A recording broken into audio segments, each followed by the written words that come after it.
Well, hello, everyone. It is Marvel Monday. Teetz and I are back for another installment of our chronological.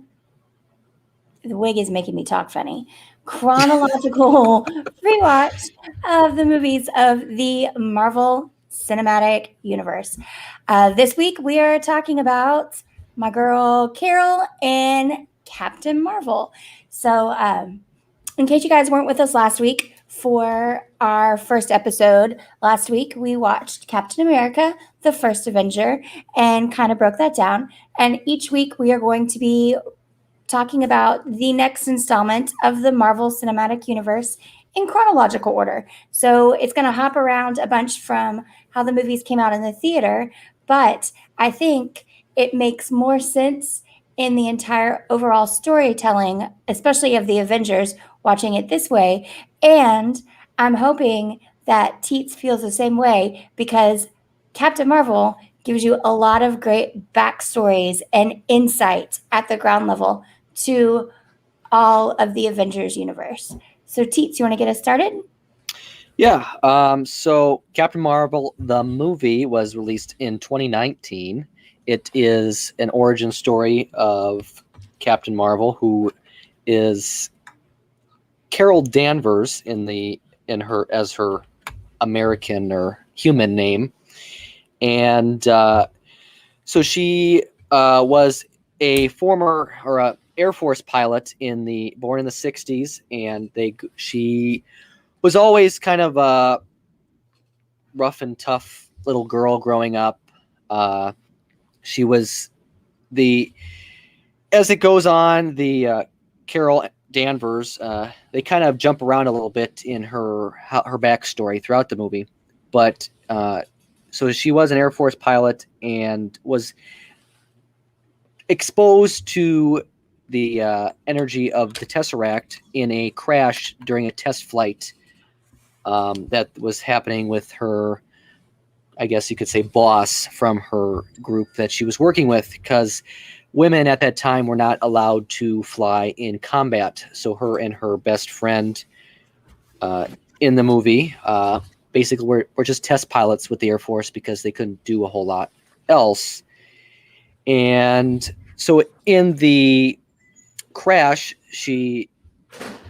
when they crashed, she became into, I don't know how to, I guess the plane was carrying a piece of the engine was made of the energy from the Tesseract, and she basically absorbed that when they crash landed, and her boss, who was not human, died in the crash, and she noticed that her blood was blue and that there was a lot of strange things happening at that time. So she shot the engine, and that's when the Tesseract got absorbed into her, and she became Captain Marvel, or as they kind of called her in the film. I'm drawing a blank. What was her? What did the Kree call her? I can't hear you. You're muted. There we go. So, when we first meet Carol Danvers, Captain Marvel, also known as Vers, that's what Vers. the Kree. There it is. Vers. Yeah. That's what they call her, as she is partnered with the Kree, engaged in kind of a civil war up in space against the Skrulls, which are this shape-shifting creature in the Marvel Universe. And she has been, ever since she gained her superpowers, the energy core, she is under the impression that Kree are good and Skrulls are bad. And Jan Rune, who is played by Jude Law, basically trained her to harness her energy. And we meet him. He finds her after she soaks up the Tesseract, the energy from the Tesseract, into herself. She becomes the new energy core. He finds her and takes her and basically trains her. So what the only memory she has at that point is that he found her, and she just begins to trust that everything that he's told her is real and true because he knows all of her, the story about why her powers are the way they are. But because it's being how Captain Marvel is told, you jump around a lot of different points, and it's almost like watching her try to piece together all of her memories. And it really isn't until she goes back on Earth and revisits her friend Monica and her daughter Maria, show her all of the memories of her childhood, the photos and everything. It all starts coming back to her that, okay, she starts remembering everything else that happened to her. Dr. Lawson starts to make a whole lot of sense and everything. And then, well, just to kind of go back and forth, who is guiding her through all of this is one of the most important members of the S.H.I.E.L.D. and the Marvel Universe. It's Nick Fury. And so we first meet Nick Fury as he discovers Carol Danvers, who is going by Vers, is in a Blockbuster video because she has dropped from space onto Earth, and she's still trying to seek out the Skrulls because she thinks they're bad. And the next thing you know, we've got a mall cop is kind of taken aback by her, but also here's this hot chick that's like talking space nonsense, and she broke into a Blockbuster video, and I don't really know what to do with it. And then that's when we see Nick Fury and what's the other guy's name? His last name begins with a C. Anyway. Coulson. Yeah. So they show up, and she shows her superpowers and shoots at a Skrull that's on top of the building next to the Blockbuster, and then that's how you start to understand how she's came to Earth. But the cool thing is you get to learn about Nick and how he became with S.H.I.E.L.D. because Carol is trying to figure out, make sure that he's like telling the truth, that he's not a Skrull, that he's not a bad guy. So I think I put in my notes for the non-spoilery part. I think we talked about how we do like non-spoilery stuff in the first part and then spoilery stuff in the second half. But this is one of my favorite parts of this movie, and one of the reasons that I think it's so important now that we're starting to see it. You watch them in order from when they occurred versus when they were released, because you get kind of the backstory on Nick and why he is so important to all of these people.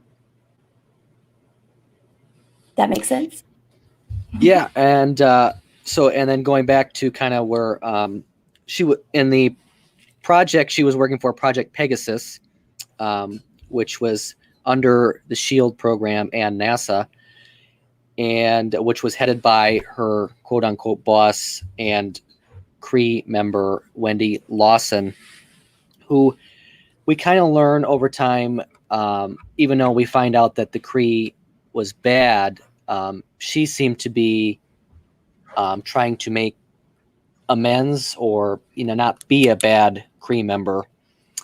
And so within her death, we see that's a memory.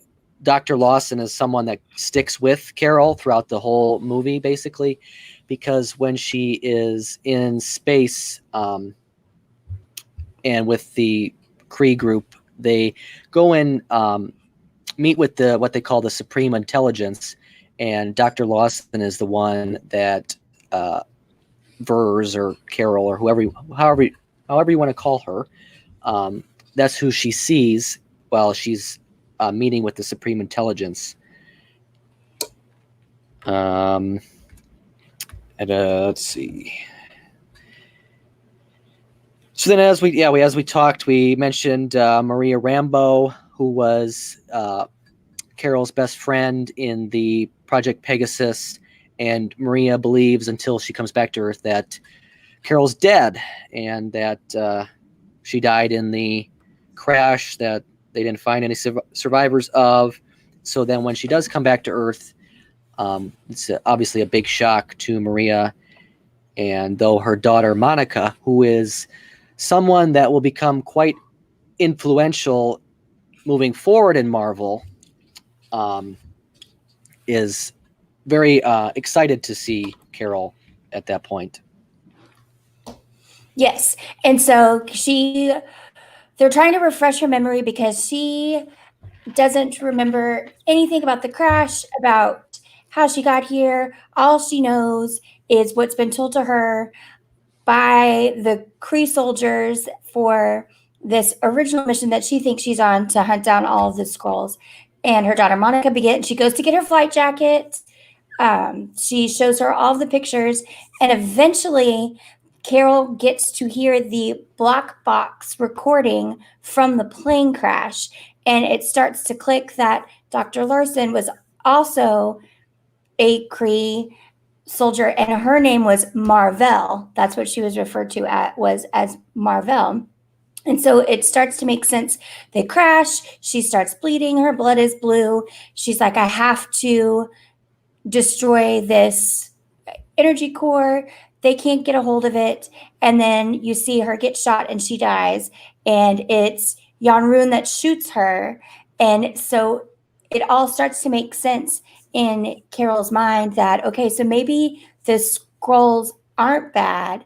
Maybe the Skrulls are good. And Dr. Larson was in an attempt like her last effort was an attempt to save the Skrulls and help them reunite with some of their family members, which we are back at Monica Maria's house in Louisiana. And that's when another important Skrull character drops in. And this is when the tables start to turn and you get to see that, okay, so maybe the Skrulls, while they do shapeshift, they aren't the bad guys that we thought they were. Right? Yeah, I'll also just kind of mention that they kind of are, since they do shapeshift, they take on roles of different members that throughout the film. Like one is Coulson at one point, which kind of throws them off. One is Nick Fury's boss, which that they all take different roles to try to sabotage the mission that Carol thinks she's on throughout this. And that was one of the best moments. So early on when she meets Nick Fury and she's trying to decide whether, he's someone to be trusted or if he's a Skrull or just what it is, it's a really perfect insight into what becomes their friendship and their relationship. So she just starts grilling him on things to prove that he's not a Skrull, things that he can't make up. And her last question to him is, tell me one thing that a Skrull would never say. And he basically admits that if toast is cut on the diagonal, he won't eat it. And he's like, so does that prove it to you? And she goes, oh no, I already believed you, but that's really, really weird. So I thought so you learn about him, like where he's kind of it's all in just that conversation. You've learned where he's bounced around from, what he's doing, what his role is, how much he does know, and just little kind of breadcrumbs of how she can trust him. And it's a really cool scene. I think one character we haven't brought up yet, who's not a human, but is a cat, as we think of at first, is Goose, who actually was Dr. Lawson's cat throughout this. And so obviously it's a cool name for a cool kitty. Obviously, when Dr. Lawson died, the cat stayed behind in the S.H.I.E.L.D. facility and took a liking to Nick Fury. And I think the feeling was mutual between the two of them because he did say, he's like, your name's Goose. That's a cool name for a cool kitty. And he loved Goose. It was always Goose, Goose, Goose, Goose, Goose. He loved Goose. And we come back to bite him on that one. We do learn later on that Goose isn't just a cat. She may look like a cat, but not a cat. No, not a cat. So we see Goose again. He travels with Carol and Nick Fury to Louisiana from Project Pegasus to go meet up with Maria and Monica. And while all this is starting to happen and Carol is getting her memory back of the way things were before she was kind of mentally sabotaged, We get to meet our first in-person Skrull, and he shows up. Talos, yes, shows up, and he's trying to get across that he's not the bad guy. We next see Goose, and he is incredibly afraid of Goose, who actually is not a cat. It is a Flerken, which that's just a fun little Easter egg that is a big deal in the comics for Captain Marvel, is the presence of the Flerkens. But he is repulsed by Flerkens, doesn't want to be around them, can't stand to be in the same room, doesn't want to be near it, doesn't want it touching him. But then Talos kind of explains the situation, why he's here, why they are seeking out help, and what Dr. Lawson was kind of trying to accomplish, which was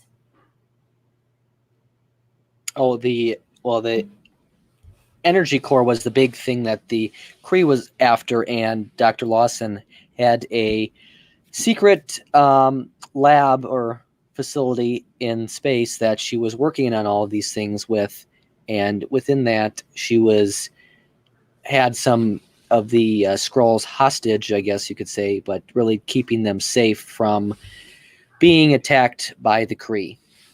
Yeah, and so that's essentially how it turns out to be family members of Talos, his wife and child, among others, that she was saying she was holding hostage just so the Kree would go along with her, what she was trying to do, when in effort she was trying to keep them safe until she could return them to a safer place. They could be reunited with the Skrulls that were on Earth, and once the Kree were defeated, or at least put in their place where they couldn't just openly attack and harm the Skrulls.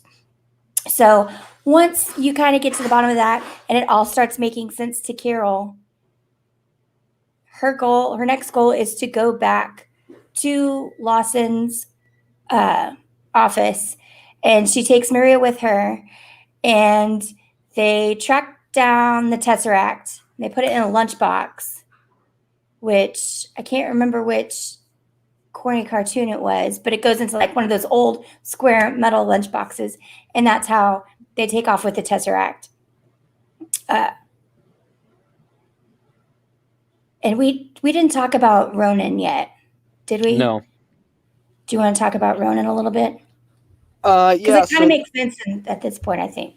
Yeah. So, well, I guess too, we may know, if you had watched Marvel in the order they were released, you may have already known Ronan from previous encounters, but the Kree is essentially working for Ronan and the overall, I guess, overarching story of Thanos, which will obviously come back to us later on.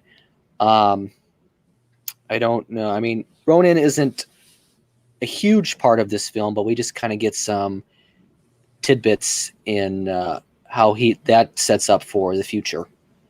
Yeah. So, you see him a lot, and he's kind of giving Jan Rog the marching orders and basically what should be done, what he wants the Kree to carry out against the Skrulls, which ultimately it's getting the Tesseract. I'm trying. There was one thing I wrote down.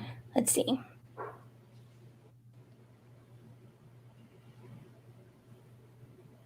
But so yeah, so it'll come back to me.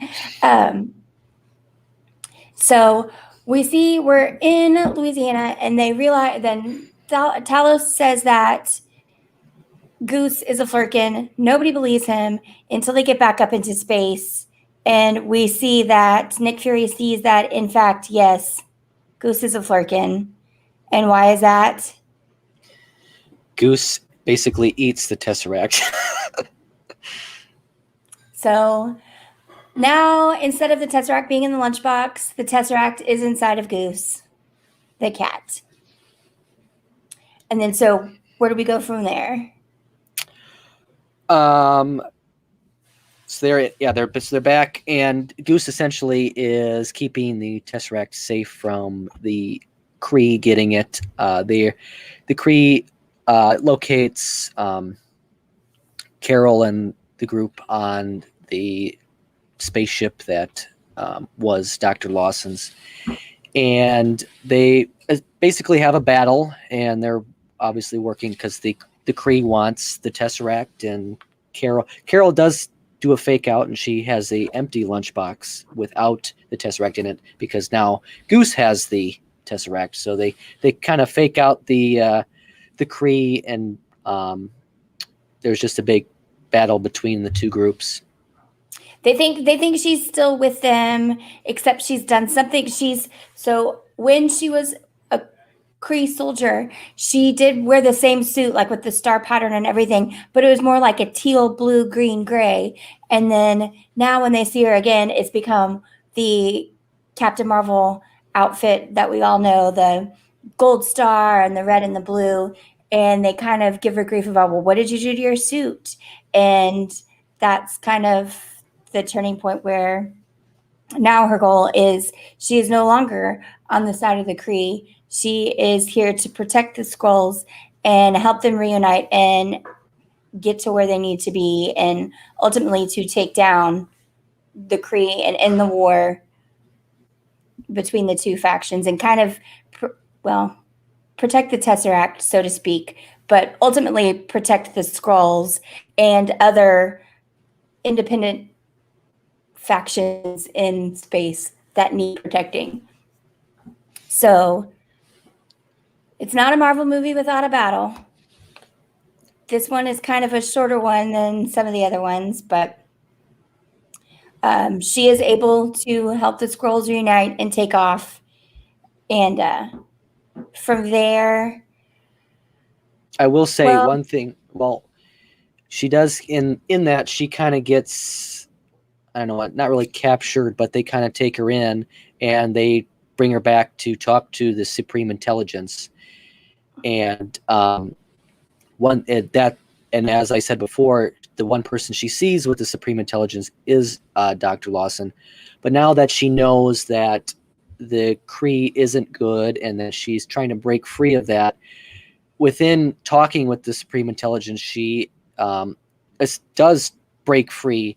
And one thing we learn is the Kree was essentially controlling her powers. She's a lot more powerful than really made out to be. They had some sort of device blocking the power that she held, and once she breaks off that device, she becomes a whole new level of superhero. Yes, which we'll talk about that a little bit in the second half of the show that gets a little more spoilery and more content down the road in the world of the Marvel Cinematic Universe. So she takes off. In the aftermath, we get more Nick Fury and also Goose.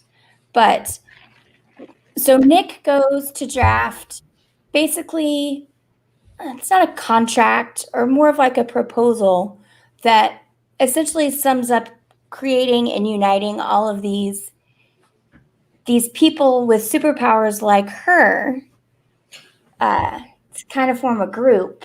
Well, he doesn't know if there are more, but he thinks that because they found her, there's got to be more. So it was the kind of like setting it up so in the event that they do find more, that then they have a plan. Yeah, so it's basically to find protectors. We do see when she and him depart, she goes off to space to do more space business to protect space.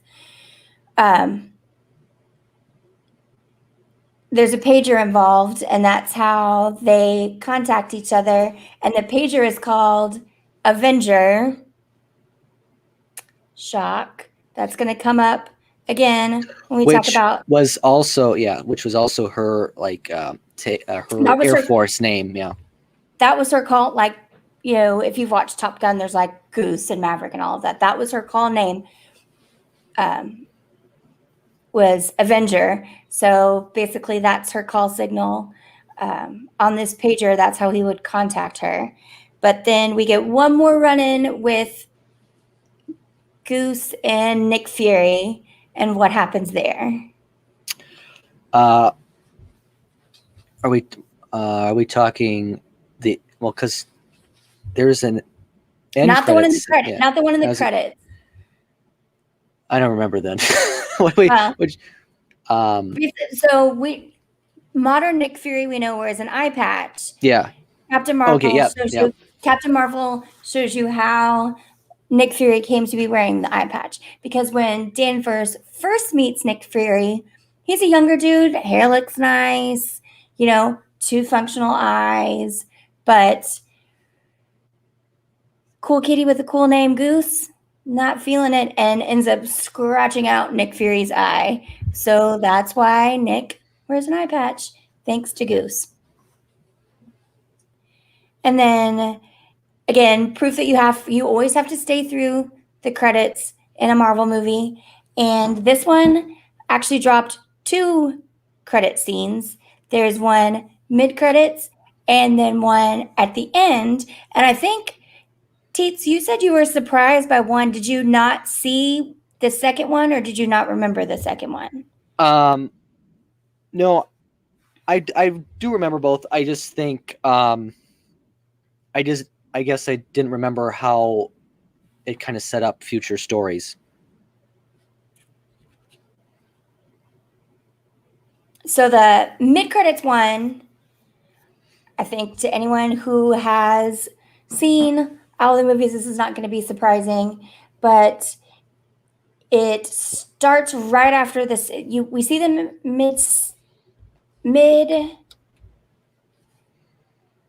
well, it's right after the snap. So this little credit basically occurs in between Infinity War and Endgame. And so Nick Fury is one of the Avengers and one of the whole group that disappears, that gets dusted in the snap. And so who's left, which is Black Widow and Captain America and Hulk was there.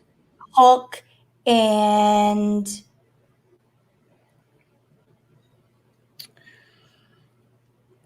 James.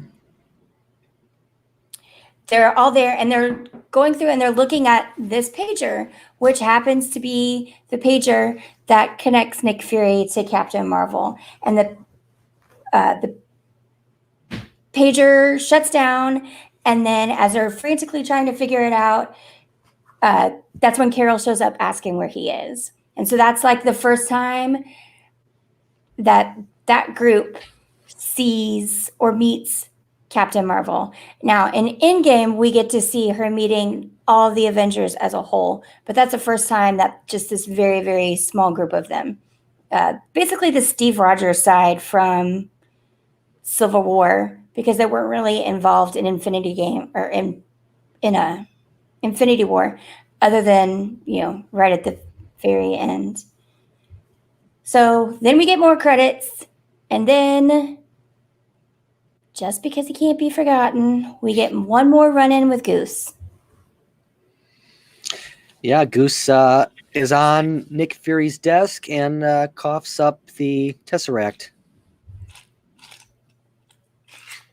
Just like a hairball.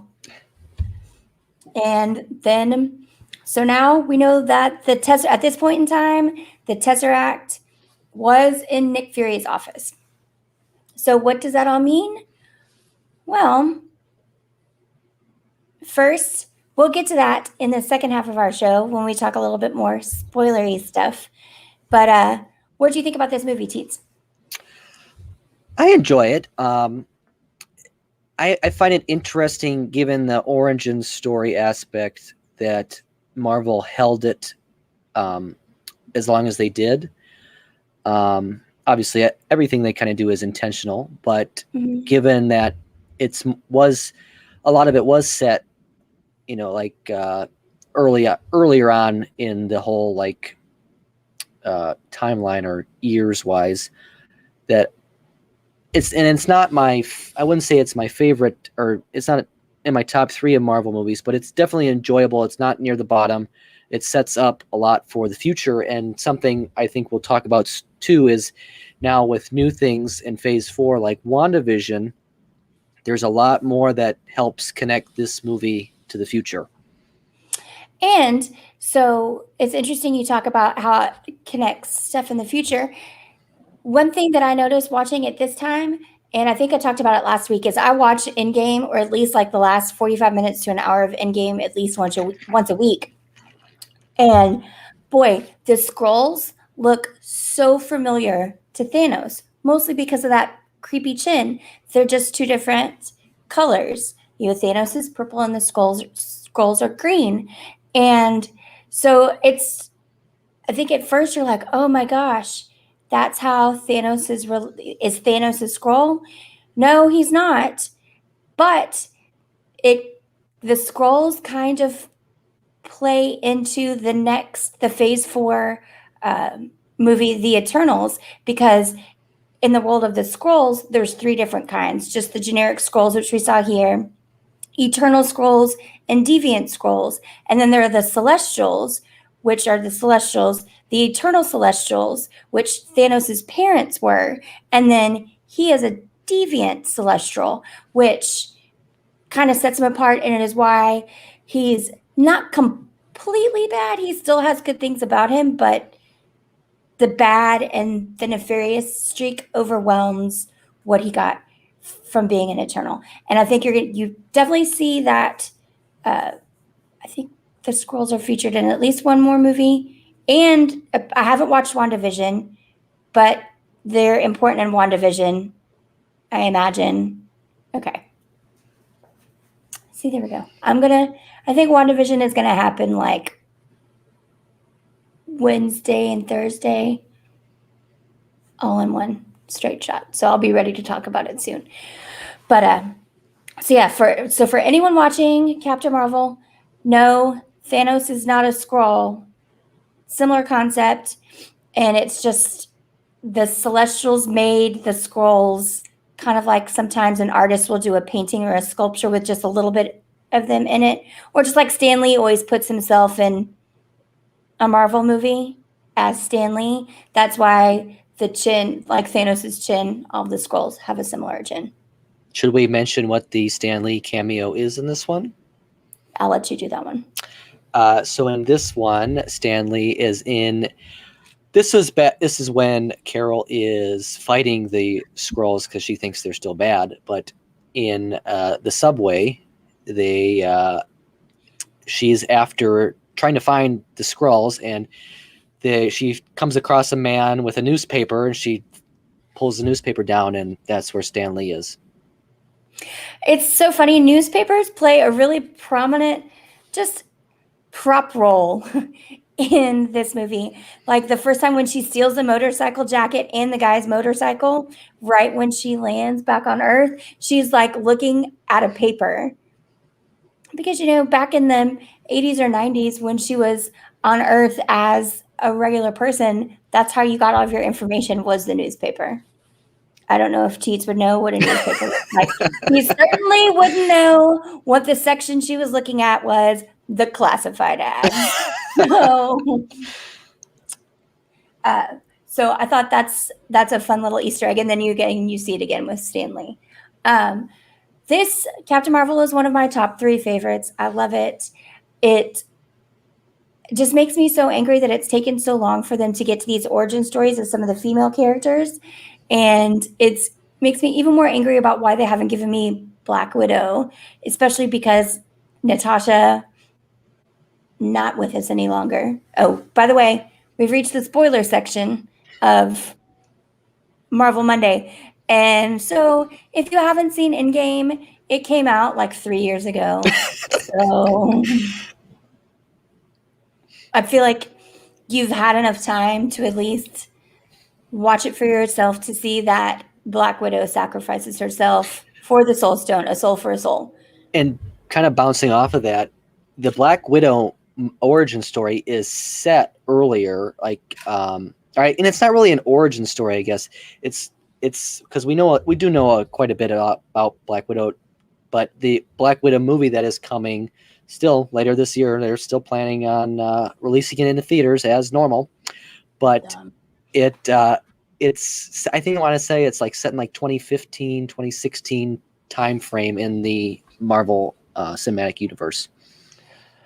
So that will put it, I'm going to call up the list right now because that would roughly put it right before, I want to say in between Civil War and Infinity War.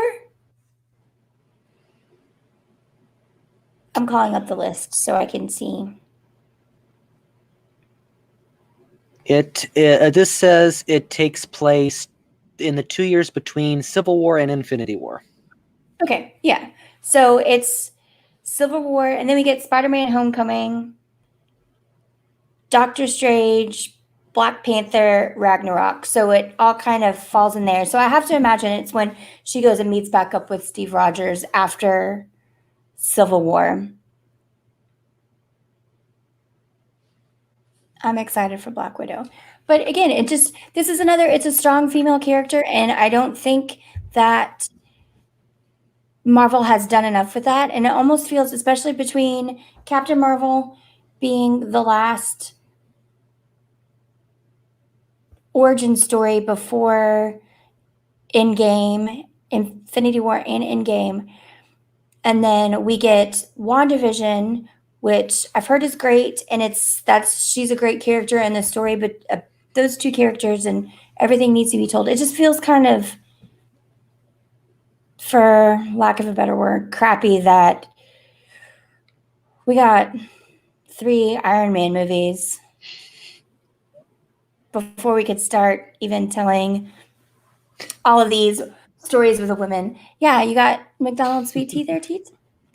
I do. Would you get Mama Teetz from McDonald's? No, she had it when I got home from practice. It was just sitting on the table. So. Aww. Look at that, Mama Teetz thinking of you. So, on a scale of 1 to 5, how would you rank this movie? That's a good question. I think I would rate this higher than Captain America last week. I'd say I give it a solid 4. Okay. Like I said, I'm gonna go 4.5, just because it's one of my favorites. I like this story. I like that it's simple but still important. I like that it comes in right at a cool 2 hours, which, given some of these later Marvel movies, it doesn't take up half of your day to watch it. I'm talking about Infinity War at 3.5 hours. I feel like the Hulk movie is really long too. I'm not really looking forward to that one, and that's in a couple of weeks. But I just love that you get to see some of the backstories, and I think you get to see how important the relationship is between Captain Marvel and Nick Fury, and just the chemistry and the fun camaraderie between the two of them. So, like I said, it's in my top 3. Yeah, because I said Ragnarok was going to be 4. So, what did we learn in this movie that you'd say would be kind of spoilery to the rest of some of the Marvel movies? Well, I think my biggest, obviously, there's a lot of tie-ins to Endgame and setting up the end of the Infinity War saga. But going back and watching this now after I had watched the majority of WandaVision, I don't know if I was shocked, but I was surprised to see how many tie-ins there were to WandaVision and the potential for future Phase 4 and beyond movies. Crossovers, so I think, stuff like that. My takeaway is, literally, Carol could have ended all of this before the snap.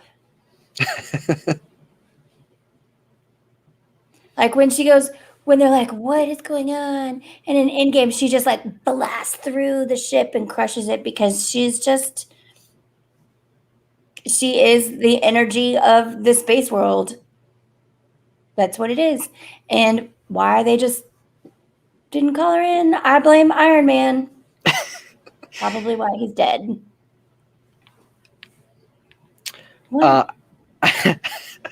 I did want to go back to WandaVision for a second. This Okay. isn't. Because I'm real up and up on WandaVision, I so know. this is Well, gonna this be this super. this is a quote from Captain Marvel that will not a direct quote but it's they Nick Fury and is talking to Monica Rambeau at the end of the film when Carol goes back up to space, and they basically are talking like, well, am I ever going to see you again or whatever? And Nick basically says you'll have to turn to be able to glow or whatever to get to see her again. And I think that's a good foreshadowing moment for what is to come. So Woody made it through 4 episodes. Well, there's only 9 of them, so you're basically halfway there. So Woody and Mick Woody, her husband, struggled with the same thing that Mr. Worldwide did for WandaVision. Was the first 2 episodes is just like, what is going on? I don't want to watch this anymore. And so I wanted to watch it, but I was like, okay, we'll just wait until we have more of them piled up and we can kind of just go through a couple at a time where it gets past just being set in a live studio laugh track sitcom and it starts to make sense.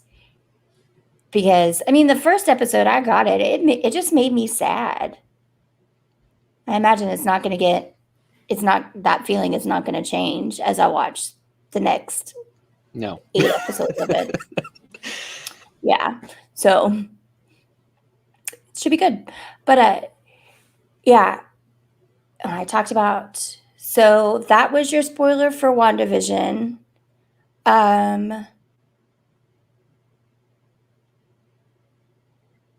Yeah, the scene where the post credits, or no, the mid credit scene, because post credit was Goose barfing up the Tesseract.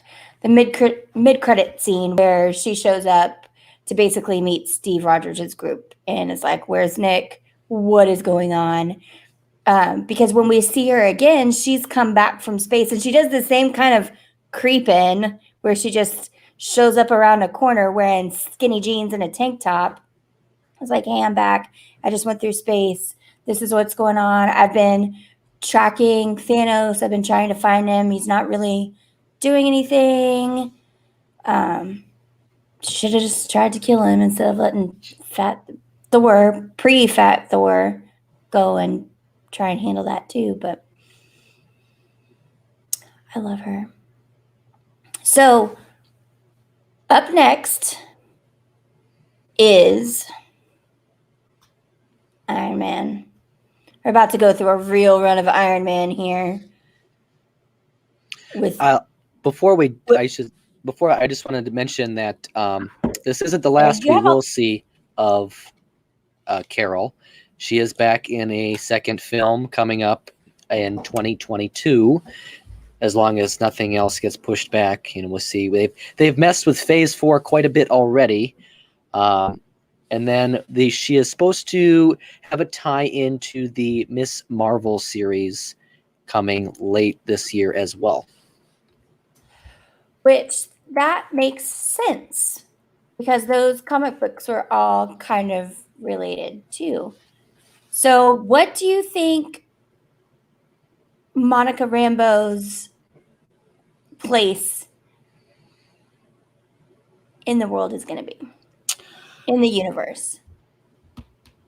Well, going back to Captain Marvel and their Air Force names or whatever, Maria Rambeau's name was Photon, and that's something that does show up in WandaVision.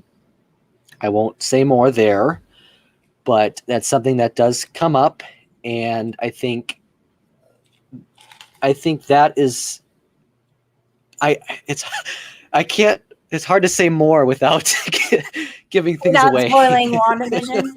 Okay. All right. We won't do that then. Any other things from, or to remember from Captain Marvel that we need to watch going forward? Um, it's gonna. I think it'll be a while. Well, I guess we'll see if things pop up in the rewatch. But I think a lot of these tie-ins do tie into Endgame and the later films in the Infinity Saga versus some of the earlier ones like Iron Man and whatnot.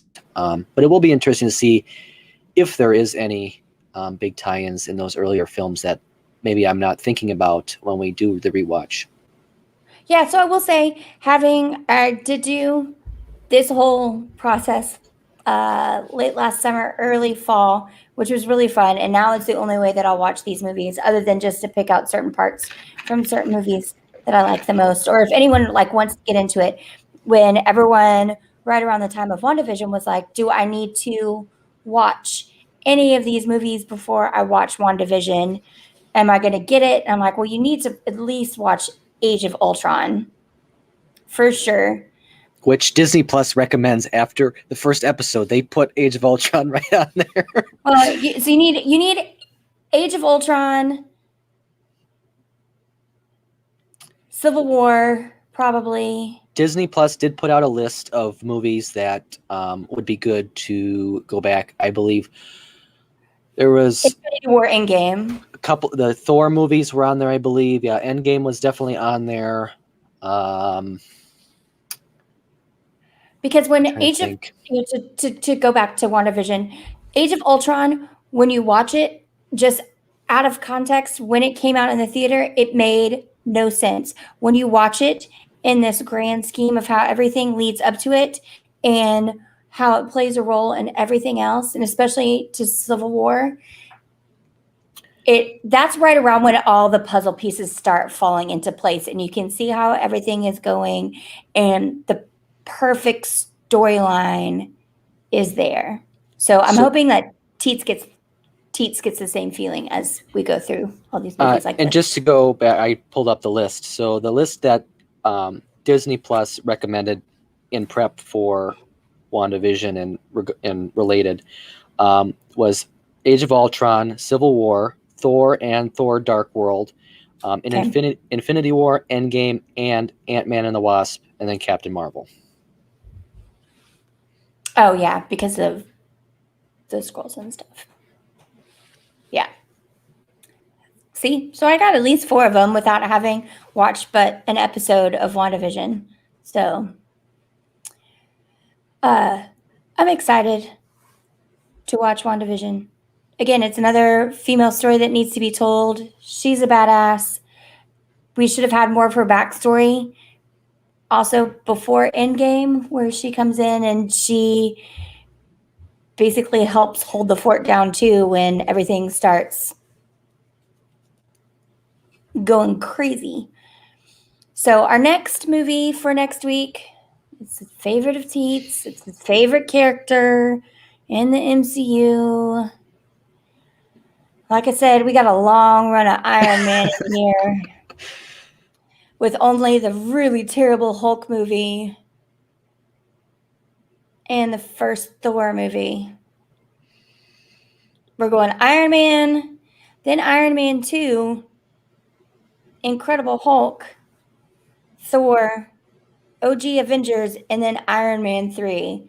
So that's a lot of Tony Stark. Maybe I can repurpose this wig to be Pepper Potts and just be super annoying. You might have to bleach it a week. little bit. Yeah, I'm gonna have to get Roble for that one. Maybe I don't know how to do it. It was a joke I was gonna set up outside, but it got really cold and I forgot how hot this wig is. Had I remembered how hot it was and how sweaty it made my hair or my head, I probably would have set up outside anyway.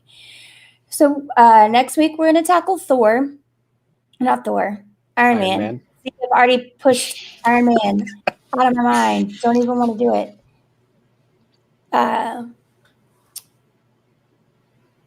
It's going to be more foundational. The Iron Man is really just Iron Man. I don't recall anything the last time I watched it that was kind of spoilery or laying foundations of things. It's mostly just establishing a lot of who Tony Stark is, how he got to be Iron Man, and what Stark Industries does and what role it will ultimately play. But like I said, I will look forward to watching it again.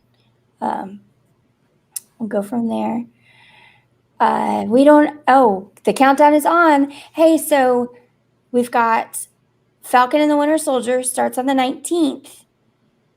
But did we know that they were doing kind of little mini shows Yeah. about? Then, yes, so they did announce that, but we didn't know until, I want to say earlier this year, just how they were going to do it. So now, yeah, we'll get one now with WandaVision will come first. This Friday, we get a WandaVision, like, behind-the-scenes thing. Then we get Falcon and Winter Soldier. Then we're supposed to get a behind-the-scenes look at that show. And then we just get going. I don't know if there's going to be one for Black Widow. But then we go into, I believe, Loki is next. And they're supposed to have one for that. There's a lot of Marvel this year. Which none of that makes me upset. Like, I think there's so much to talk about in Marvel. There's so many different stories to tell. There's so many different characters to talk about and more ways to discover how those characters weave in and out with the other ones. So I did see somewhere on my Twitter that Disney Plus is doing little background episodes to reacquaint you with Sam and Bucky before Falcon and the Winter Soldier come out. I watched both though. I watched the WandaVision ones, and because they did one for Wanda and drawing a blank now, Vision, and then now they did one for Bucky and Falcon, and they're short and kind of to the point. They're not in depth, so it's basically just a quick overview to refresh your mind on each character. I don't. So I think if you really want to get a good idea of these characters, you got to watch some of the movies.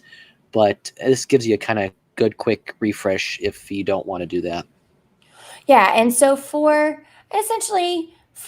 Falcon and the Winter Soldier, if you guys are watching along with us, you've already met Bucky from watching Captain America, the first Avenger. Really, I think all of the background you need to watch on this is going to be Winter Soldier, Civil War, maybe Age of Ultron, probably not so much, and then Infinity War and Endgame, because I have to imagine that Falcon and the Winter Soldier is going to pick up right where Endgame left us off with Sam and Steve and Captain America's shield and what happens from here now that, again, if you guys haven't watched Endgame, it's been 3 years. You should know about it by now. So at the end of Endgame, they go to return all of the stones where they should be. Captain America does it, but he decides to take the long way back and age gracefully. And one of our closing scenes is we see him sitting on a bench with the shield that he brings back and he gives to Sam and says, "It's yours now. Try it on. It fits." And then we see Captain America and Peggy dancing. Then we also see Hawkeye and Wanda at the edge of the lake talking about if Natasha and Vision know that they were successful and that they restored the world to how it would be, that their deaths are not in vain. And, that's when Wanda's like, he knows. They both know. So, and then we can see that's exactly where WandaVision picks up, essentially. Yep. Is there. So I love the fact too that they're taking the movies and they're giving you content in between different movies that still carry on these storylines. Would you prefer that they would just dump all the episodes at one time like some people online want, or do you like that they're parsing them out once a week? No, I absolutely love that Disney Plus has done this with all their shows. I don't think, I mean, yeah, it's like instant gratification if you do it, you just dump and binge all at once. But then it also gives people time to digest and then discuss and be like, and then there's so many different fan theories, and there's a lot more buzz around all the shows and whatnot that happens with doing it this way versus binging it and then everybody's done and it's over. So you were a big fan of The Mandalorian. There are 2 seasons of that, right? Yes. So rank them 1, 2, 3, each season of The Mandalorian and WandaVision.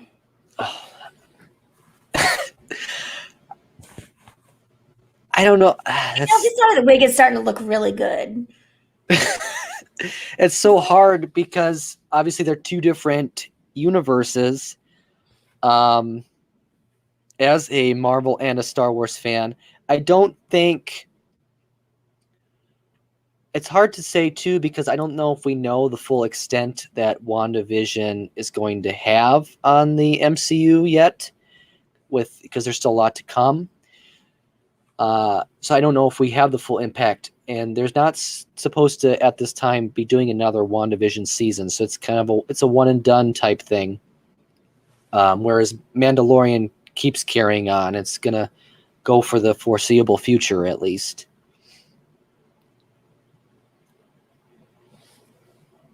That was not an answer.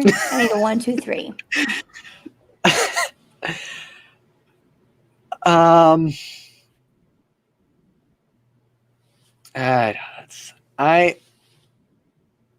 will say Baby Yoda can't see you on this stream. I know. I'm gonna go. My heart is with Mandalorian. I'll say it's hard to say. I don't even know which season to pick first, though. This is just too. This is too difficult. I mean, WandaVision is really good, though. Even though, if you've read the internet the last few days, people have been kind of upset with the ending, not necessarily being what they expected, which I don't think it always needs to be what people expect. I think that ended kind of perfectly and set up a lot of things.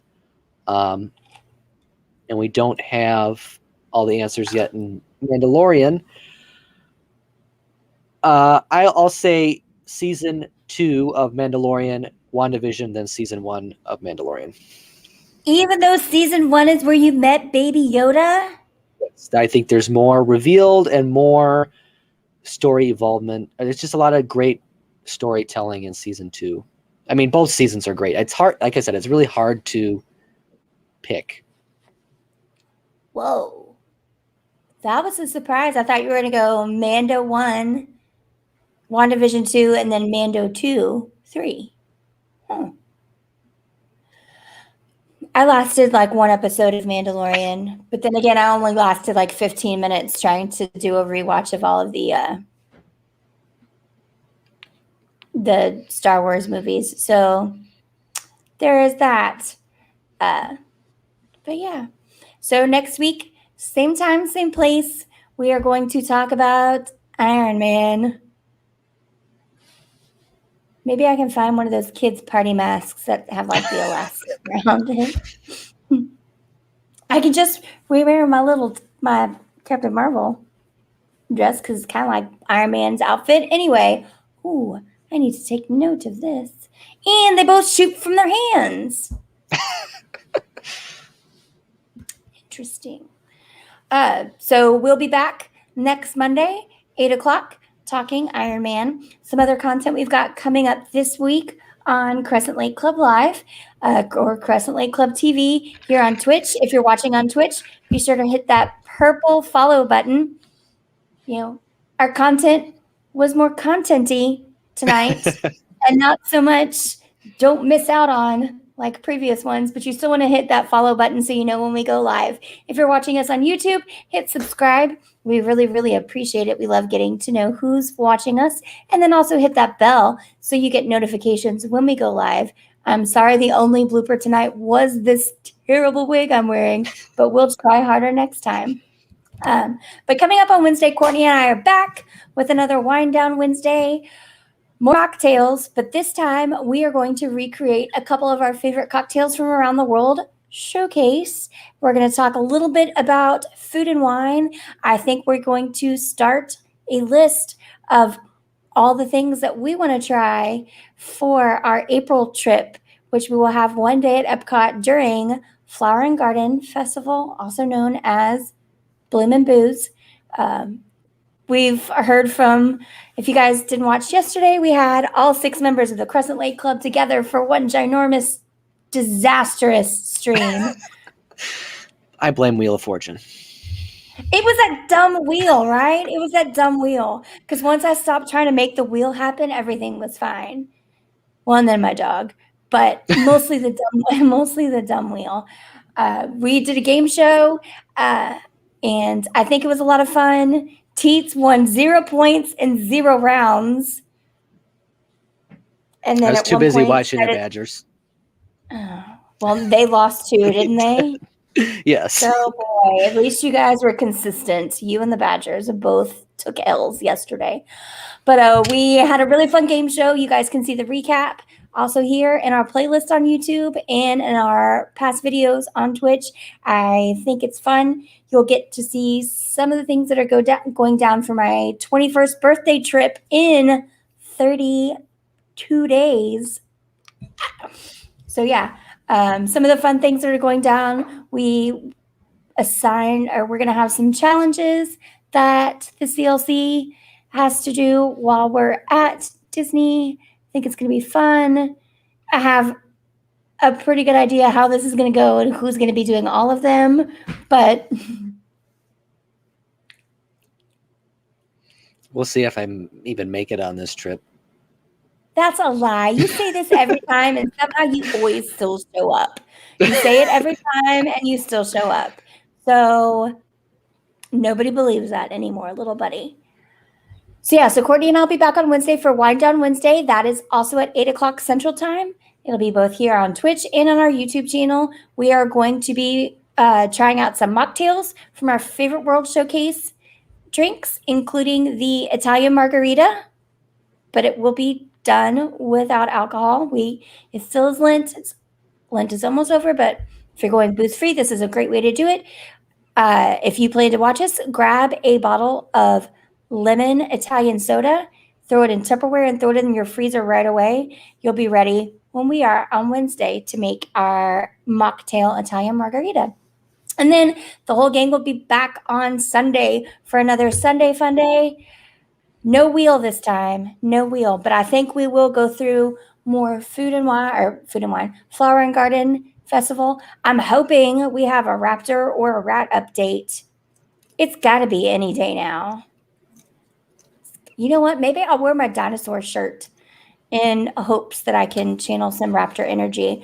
If not, we will be featuring our new segment, This Week in Lopez Brothers, because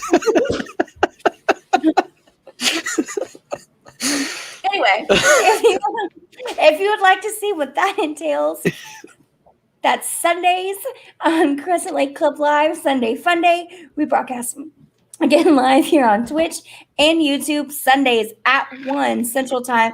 And don't forget, this Sunday, it is a spring forward. So we lose an hour of sleep. Maybe you'll gain an extra hour of Crescent Lake Club, but you will get This Week in Lopez Brothers. So I'm really, really excited about that one. It was supposed to debut yesterday, but Zion was an all-star starter, and I can't do that to my favorite NBA player. Hey, but how about that MVP?